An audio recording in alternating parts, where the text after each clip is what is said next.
Nous continuons notre réflexion sur la République, du passé au présent, en nous intéressant aujourd'hui à la République romaine avec nos amis habituels, le professeur François Guéry, philosophe, le docteur Marielle David, pédopsychiatre, l'historien Alexandre Adler, le directeur de radio Alexis Lacroix.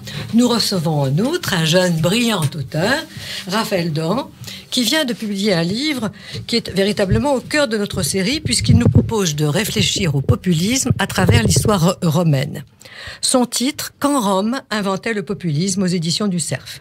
Mais nous allons commencer, comme d'habitude, par un texte classique de Cicéron, repris de son ouvrage « De Republica ». La République est la chose du peuple. Or, un peuple n'est pas un rassemblement quelconque de gens, mais la réunion de la multitude qui s'est associée par un accord sur le droit et sur l'utilité commune. Telle est la République qu'elle dépend de la nature et de la volonté de celui qui la régit. C'est pourquoi nulle part ailleurs que dans la cité, où le pouvoir suprême appartient au peuple, la liberté ne peut élire domicile. Rien ne peut être plus doux qu'elle, et si elle n'est pas égale pour tous, ce n'est pas non plus la liberté. Qui peut connaître l'égalité en effet, même si on laisse de côté les royaumes où la servitude n'est pas même cachée et ne fait aucun doute, mais dans ces tristes cités où les citoyens ne sont libres qu'en parole. Puisque la loi est le lien de la société civile et que le droit établi par la loi est égal pour tous, par quoi la société des citoyens peut-elle tenir? Si les fortunes ne sont pas égales, si les talents ne peuvent être identiques, les citoyens de la République doivent néanmoins être égaux en droit. Car qu'est-ce qu'une cité citoyenne, une civitas, sinon une société de citoyens unis par le droit? Merci beaucoup, Alexis. Donc, je rassemble, si vous le voulez bien, directement quelques idées fondamentales du texte de Cicéron. Première idée, à mon sens, que la République est un rassemblement de la multitude qui se met d'accord sur le droit et l'utilité commune. Deuxième idée, que la liberté est liée au pouvoir du peuple et que dans la mesure où il existe, en quelque sorte inévitablement, une inégalité de fortune et de talent, c'est l'égalité en droit qui est le véritable moteur de l'égalité. Mais sans m'appesantir, tout en vous demandant de garder ce texte à l'esprit, je vais passer immédiatement au livre de Raphaël Dohan sur la République romaine et je me tourne tout de suite vers lui pour lui demander, au fond, de nous exposer brièvement, compte tenu du temps qui nous reste, au fond, ce qu'il estime être principal dans cet ouvrage, qui est un ouvrage brillant, cultivé, bien écrit, clairement argumenté, et dont je recommande à tous ceux qui s'intéressent aussi bien à la République romaine qu'à la question brûlante du populisme, évidemment, de prendre connaissance. Mais nous vous écoutons, Raphaël Dohan. Merci beaucoup. Ce que j'ai voulu montrer dans ce livre, c'est d'une part que le populisme est un phénomène que les Romains avaient connu, à mon sens, de manière relativement similaire à ce que nous connaissons aujourd'hui dans les sociétés occidentales. Mais en plus, et je trouve que c'est peut-être le plus intéressant, que les Romains eux-mêmes avaient théorisé ce phénomène et qui lui avaient donné un nom qui était proche du nôtre, avec la même racine, puisque en fait les Romains distinguaient à la fin de l'époque républicaine entre deux camps politiques qu'ils appelaient en latin d'un côté les populares, que je traduis donc littéralement par populistes, et de l'autre côté les optimates, qui vient du latin optimus, le meilleur, et que je traduis donc par les élites. Et je trouve que Cicéron en particulier, dont on vient de lire un texte, a théorisé et analysé ce clivage entre élite et populistes, et il m'a semblé que c'était un clivage qu'on pouvait retrouver aujourd'hui, et en tout cas qu'il y avait des filiations à faire entre les deux. Voilà, écoutez, c'est un résumé qui me semble très intéressant et de toute façon, on va creuser davantage à travers les questions que nous allons vous poser. Moi, je voudrais vous poser au fond deux questions. La première est une question, et je trouve que c'est l'avantage de votre ouvrage d'ouvrir un débat sur, pour moi, deux problèmes fondamentaux. Première question, une question historique, c'est-à-dire, au fond, qu'est-ce que nous pouvons emprunter à la République romaine à travers le phénomène que vous décrivez de la fin de la République. Une question historique. Alors, vous dites dans ce livre, ça m'a beaucoup frappé, nous sommes des héritiers directs de la République romaine, après avoir évidemment évoqué un certain nombre de différences. Mais est-ce bien le cas? Parce que comme nous interrogeons sur l'héritage que nous pouvons avoir des républiques antiques, eh bien, au fond, je me demande si c'est tout à fait exact. Alors d'abord, parce que j'ai été très frappée que, effectivement, on revient toujours à la République romaine, vous avez raison, ce que font, vous le citez, les hommes de la Renaissance, les hommes de l'âge classique, les hommes des Lumières, mais pas de la même façon. Et par exemple, si vous voulez, première différence. Les théoriciens de la Renaissance, Leonardo Bruni, Léon Battista Alberti, Poggio Bracciolini, tous, n'est-ce pas, ont une lecture très différente de celle que vous nous proposez, c'est-à-dire qu'ils prennent tous le parti de Cicéron contre César, et au nom d'ailleurs de la République. Donc voilà, première discussion, n'est-ce pas, sur finalement alors, et ma question sur ce point, elle est la suivante. Incontestablement, vous décrivez très bien cette marche inévitable, n'est-ce pas, vers l'échec de la République et l'avènement de l'Empire. Et c'est une des choses très intéressantes de votre ouvrage. Mais est-ce que la raison principale de l'échec de la République romaine ne tient moins, au fond, à des questions, disons, sociologiques qu'à une question culturelle? Parce que qu'est-ce qui manquait à la République romaine pour surmonter, au fond, le problème de l'égalité qui est au cœur, évidemment, de la politique des populares, comme vous dites?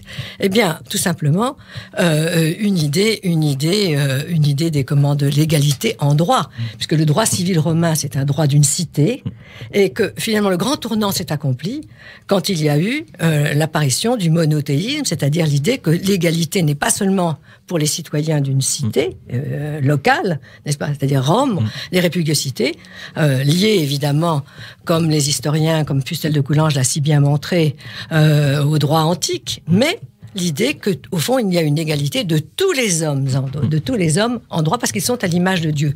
Donc, au fond, c'est le théologico-politique. Est-ce que ce n'est pas le théologico-politique qui est au cœur de nos sociétés et qui, en particulier, font que nos républiques ont toutes déclaré, font des droits de l'homme, n'est-ce pas? Qui est responsable pour le monde romain, de son échec, n'est-ce pas, de son échec à assurer vraiment la question de l'égalité. Voilà la question que première question que je voulais vous poser. C'est évidemment une question intéressante. Je suis pas sûr que ce soit ce phénomène-là qui soit la cause de la chute de la République au 1er siècle avant Jésus-Christ, parce que selon moi, les citoyens romains de l'époque se percevaient encore comme, disons, en vase clos. C'est-à-dire que les problématiques et les conflits qu'il peut y avoir entre une certaine classe de grands propriétaires terriens et les classes populaires, ou entre la plèbe et le Sénat, ces problèmes-là sont encore, en fait, selon moi, disons, intégrés dans la République romaine au sens strict, fermé, effectivement, sans ouverture au reste de l'humanité. En revanche, c'est quelque chose qui apparaît après, et selon moi, comme une conséquence de l'Empire, qui était que, comme Rome était devenue, de fait, la puissance impériale de tout le monde connu, il fallait bien que, ensuite, politiquement, on transcrive cette autorité sur l'ensemble des populations dans le droit et dans une conception tout à fait différente de la citoyenneté. Mais vous donnez de l'eau à mon moulin, c'est exactement ce que je vous dis, c'est que, au fond, ce problème était insoluble dans le cadre, n'est-ce pas, du droit civil romain. Et évidemment, il a commencé à se poser différemment dans le cadre de l'Empire. Alors, une deuxième question, si vous voulez bien. Ouais. Une deuxième question, alors, qui est peut-être plus fondamentale, démocratie et populisme. Est-ce que, au fond, le populisme est inévitable dans la démocratie? Est-ce qu'il est lié à la démocratie? Et est-ce qu'il n'y a pas une différence fondamentale entre, au fond, un parti pris démocratique au sein d'une république et un parti pris populiste? Parce que j'ai été très frappée du fait que vous avez cité un écrivain que vous appréciez, Sainte-Marie, qui explique qu'aujourd'hui, le populisme, c'est comme à Rome, n'est-ce pas, le bloc populaire contre le bloc élitaire. Alors, je vous dirais, ça m'a frappé beaucoup cette formule, parce qu'en fait, au fond, c'est la version révolution conservatrice d'une autre formule que nous connaissons bien, n'est-ce pas, c'est classe contre classe, qui est la version révolution sociale. Mais il y a toujours cette même opposition, au fond, à la République. Alors, pourquoi je vous pose cette question? Parce que, finalement, qu'est-ce qui différencie, à mon sens, et ça, je voudrais savoir votre réponse, un parti pris démocratique dans le cadre d'une République d'un parti pris populiste, n'est-ce pas? Eh bien, au moins deux ou trois choses qui ne sont pas rien. La première, c'est que le populisme, d'ailleurs vous le décrivez très bien, est contre les élites. Or, dans une république, même démocratique, on n'est pas contre les élites, puisque on estime que l'ascension sociale doit se faire, doit reposer non pas sur le sang, non pas sur le rang social, mais sur les mérites, n'est-ce pas? On n'est pas pour, au fond, l'idée que l'égalité, c'est nécessairement l'égalitarisme. On admet qu'il y ait des mérites. Alors je sais bien qu'un sociologue comme François Dubay a prononcé ce mot populiste par essence, tout mérite est suspect, mais ce n'est pas républicain, n'est-ce pas? Ce n'est pas dans le droit politique républicain. Et premier point. Deuxième point, qu'est-ce qui différencie encore le populisme d'un parti pris démocratique? Eh bien, c'est le recours à la violence, n'est-ce pas? C'est le recours à la violence contre la paix. À l'intérieur, le jour où César, vous l'expliquez très bien, qui pensait d'ailleurs que la République, vous citez un texte que je ne connaissais pas et qui est remarquable, dans lequel il dit que la République ce n'est rien, c'est un simple mot, une appellation. Le jour où César a franchi le Rubicon et avec ses armées, n'est-ce pas, est entré de Rome, c'était fini la République, parce que au fond l'espace de paix avait disparu. Et donc la violence. D'ailleurs, une parenthèse, mais d'autres le diront peut-être mieux que moi.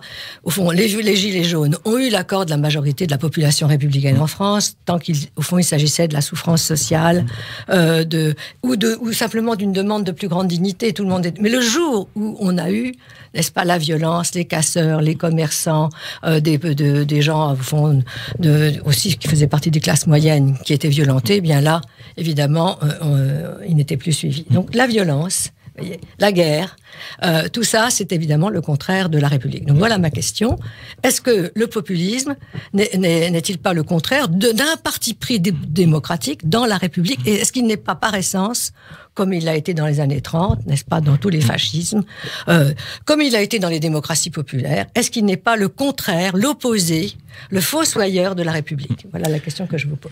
Alors, moi, je pense que le populisme est intrinsèquement lié au régime mixte, justement, et pas seulement à la démocratie.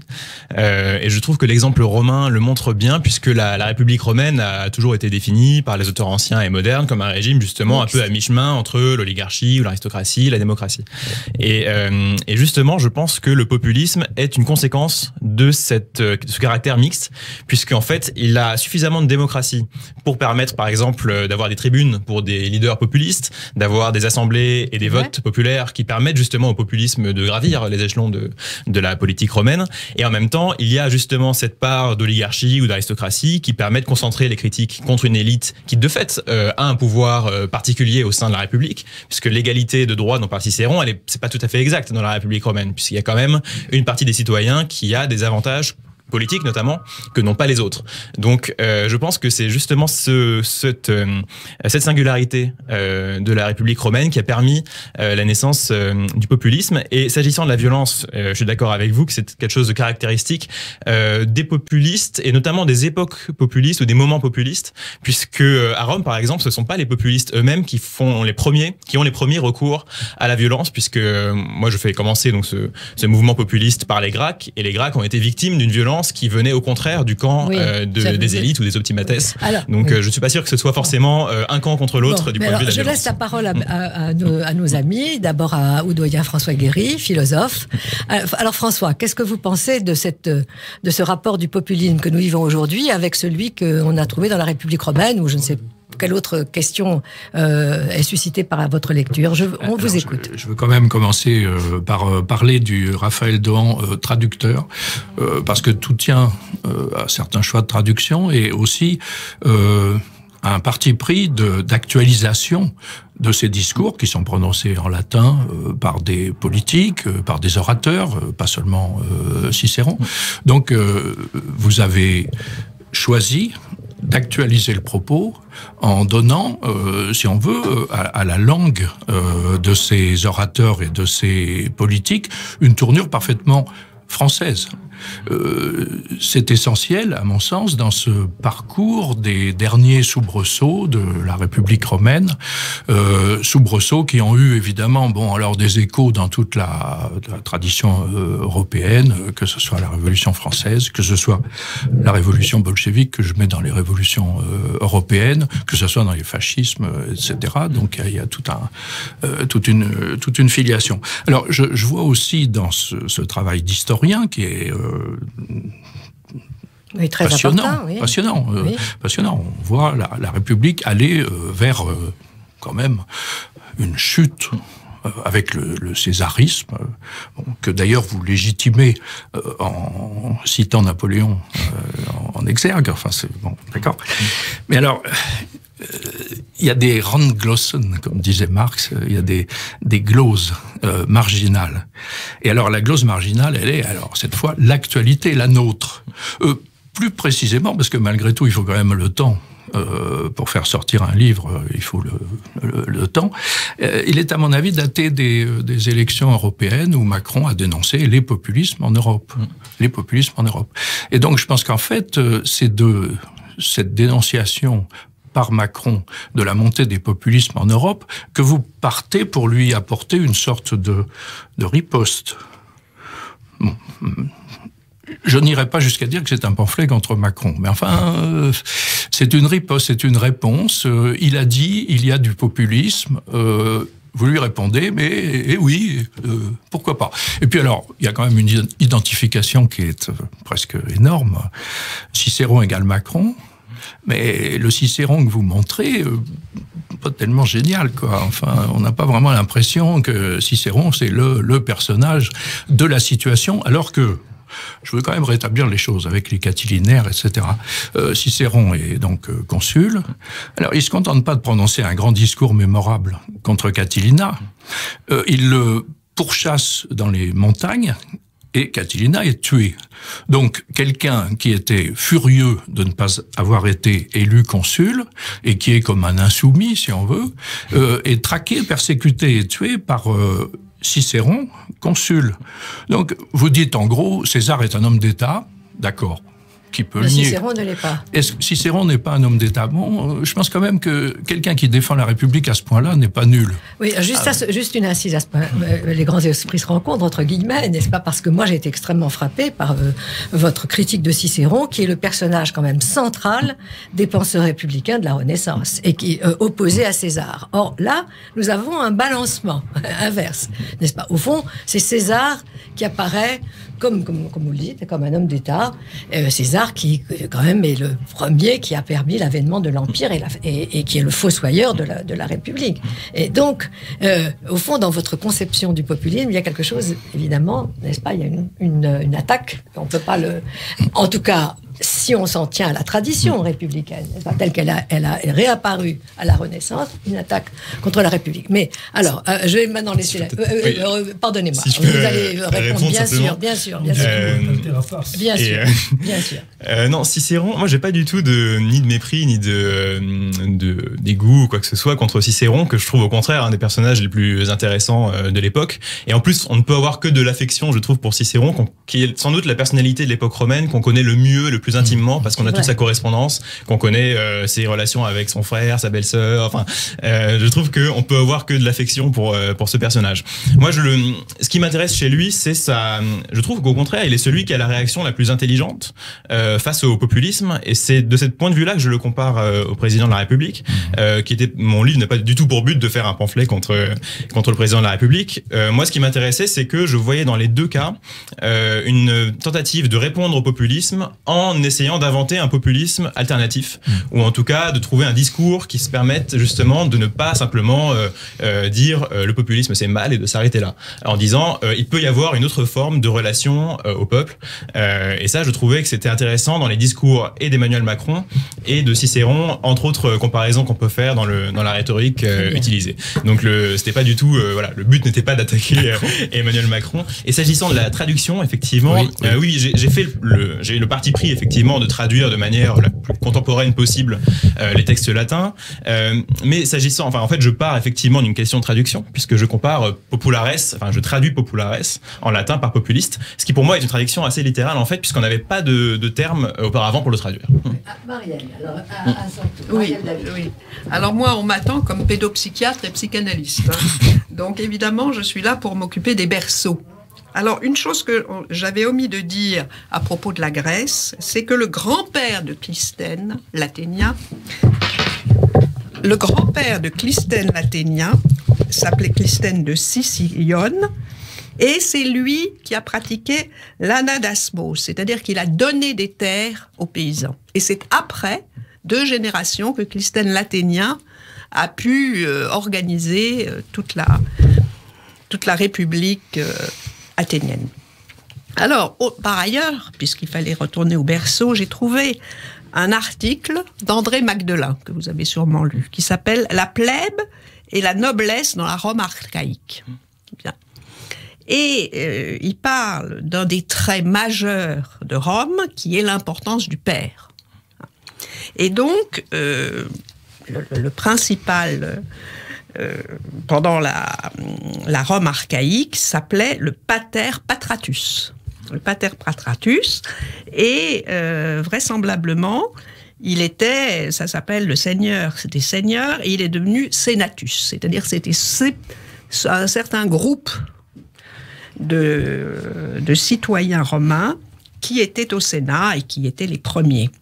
Alors, je vous lis là quelque chose qui me semble extrêmement intéressant. C'est que le pater patratus n'est plus le roi des patresses, mais c'est un fétial pour les relations internationales qui a pris son nom et sa place pour une fiction qui l'identifie à lui. Cette fiction, sans doute fort ancienne, autorise une sorte de représentation. Et tout ça vient, évidemment, dit-il, de Jupiter. C'est de Jupiter que se vient cette représentation. Alors on voit bien, si on reprend Macron, qu'au départ, il y a eu un flottement, puisqu'il s'est identifié à Jupiter. Il a mal engrangé la question de la représentation, et cette question de la représentation va se trouver à la fin, puisque finalement, eh bien César, c'est quelqu'un qui va... Et César, et puis Auguste se seront à la place de Dieu. Ils vont reprendre, eux, cette question-là. Voilà donc un petit peu ce que je voulais dire. Et simplement aussi ce qu'explique Magdelin, c'est qu'en réalité, il y avait une chambre commune pour les sénatus et pour ce qu'il appelle les conscripti. Parce que les conscripti, c'est-à-dire ceux qui vont devenir les populares, ils s'occupaient essentiellement de l'armée. C'était des soldats, les Romains. Bon. Et ils étaient séparés, mais dans le même lieu, un petit peu comme deux chambres qui travaillaient ensemble. Au départ, petit à petit, ça a changé, et vraisemblablement, il y a eu des conflits, mais beaucoup plus tardivement. Bien. Est-ce que vous voulez dire un mot là-dessus ? Oui, mais c'est vrai que la figure, disons, patriarcale, archaïque, dans la République romaine était toujours sans doute assez présente à l'esprit des Romains de la fin de la République, et c'est peut-être pour ça aussi que la figure du leader populiste comme homme fort a eu tant de succès à cette époque-là. Bon, merci. Alexandre, est-ce que vous auriez quelques éclairages à nous proposer sur cette réflexion si stimulante de Raphaël Dohan? Ma réflexion, c'est sur le césarisme et sur le rôle extraordinaire de Jules César, qui est un personnage. On a parlé de Cicéron, mais il est peut-être encore plus sympathique, même dans ses grandeurs et dans ses angoisses. Mais c'est aussi un homme dont la pensée n'est pas saturée et qui est à la recherche d'une solution, et cette solution, évidemment, sera réglée après sa mort par le conflit de ces deux diadoques, de ces deux successeurs, c'est-à-dire d'Auguste et de Marc-Antoine. Mais au fond, de quoi s'agit-il ? Si on réfléchit un petit peu à ce que devient la République romaine après les conquêtes, dont celles de César qui sont absolument décisives, eh bien, c'est l'éclatement d'un modèle italien et d'une cité encore contenue dans le projet romain vers, en fait, la reprise de ce qu'a été le rêve hellénistique, c'est-à-dire d'une généralisation de la société grecque, qui devient la société gréco-romaine, à l'ensemble du monde, c'est-à-dire déjà la Méditerranée. La Méditerranée, c'est quasiment le monde, puisque les Perses opposent un obstacle infranchissable. Eh bien, ce monde hellénistique, ou plutôt romanistique, comprend deux solutions. Un despotisme oriental qui, bien entendu, a quelque chose à voir avec la pauvre Cléopâtre, mais surtout avec le caractère un peu de Vitellone, comme on dirait dans Fellini, de veau un peu incertain de Marc-Antoine. Et puis l'idée de la continuation du projet césariste autour de la République romaine, qui est celui d'Auguste, qui veut créer une pacification, et qui, quand bien même, évidemment, il s'est réjoui, comme tout le monde, de l'assassinat de Cicéron, et certainement beaucoup plus inspiré dans l'idée de la paix augustéenne, des idées d'une synthèse de César, de son père, enfin de... Non, alors si je comprends bien, Alexandre, vous estimez qu'il y a une continuité entre la République et l'Empire. Mais personnellement, je ne partage pas du tout votre point de vue. On a essayé de la maintenir, puisqu'on continue à nommer des consuls. On a toujours, c'est toujours le Sénat et le peuple romain, c'est SPQR. Et donc, bien entendu, et on s'aperçoit peu à peu que, bien entendu, derrière tout ce décor, qui est celui auquel le parti sénatorial et Tacite est un tel écrivain qu'il l'impose un petit peu dans la lecture. Mais bien entendu, c'est un leurre. Et derrière, évidemment, quand même. Se met en place un nouveau régime hellénistique, lui aussi, ou romanistique, c'est-à-dire également mondial. Mais pas comme le voulait Marc-Antoine, par une synthèse avec l'État hellénistique le plus important, qui est l'Égypte. Bon, vous défendez la civilisation donc à partir romaine. de là, l'Occident, parce que bien entendu, sur qui va s'appuyer Auguste ? Sur la Gaule, qui est la conquête la plus réussie de Jules César, et c'est la Gaule romaine. Là, on change évidemment de la Gaule romaine registre. Qui, elle, ne peut pas être dirigée par une République. Une dernière question, pardonnez-moi, mais le temps nous est compté. Une dernière question à Alexis Lacroix. Et donc à notre invité, on peut se demander, les Gilets jaunes ont voulu être l'expression pure et parfaite de ce fameux bloc populaire que vous convoquez. Mais comment expliquez-vous, comme historien de la Rome antique, que très rapidement, ils aient versé dans la tentation de la violence? Pas tous, mais quand même majoritairement. Je pense que les Gilets jaunes. Les Gilets jaunes, une des caractéristiques des Gilets jaunes, c'était leur volonté d'horizontalité et le fait qu'ils ont refusé l'émergence d'un leader ou d'un chef ou d'une figure verticale. Je pense que c'est ce qui les distingue d'ailleurs d'un populisme classique, disons. Et c'est peut-être ce qui a pu pousser ensuite, en fait, comme l'éclatement du mouvement qui est lié à l'absence de figures comme ça globalisantes ou figures représentatives, a pu, je pense, conduire certains éléments à aller vers des dérives extrémistes et violentes en particulier. À Rome, il y a eu des violences aussi, surtout aux époques justement où il n'y avait pas de leader absolument clair dans le camp populiste. Je pense à l'époque des luttes entre les partisans de Claudius et Cicéron, où il y a eu vraiment des violences sanglantes sur le forum. Je vous remercie beaucoup. Alors la fois prochaine, nous continuerons cette investigation. Et pour ma part, je dois dire que je suis beaucoup plus sensible, au fond, à la pointe anti-républicaine, n'est-ce pas, à la césure qui au nom de la démocratie, au nom du développement démocratique, qui se développe dans le populisme, dans tous les populismes, ceux des années 30 comme ceux d'aujourd'hui. Et la fois prochaine, donc, nous vous donnons rendez-vous pour réfléchir ensemble à la République des Hébreux. Donc, merci à tous et à très bientôt. Merci beaucoup.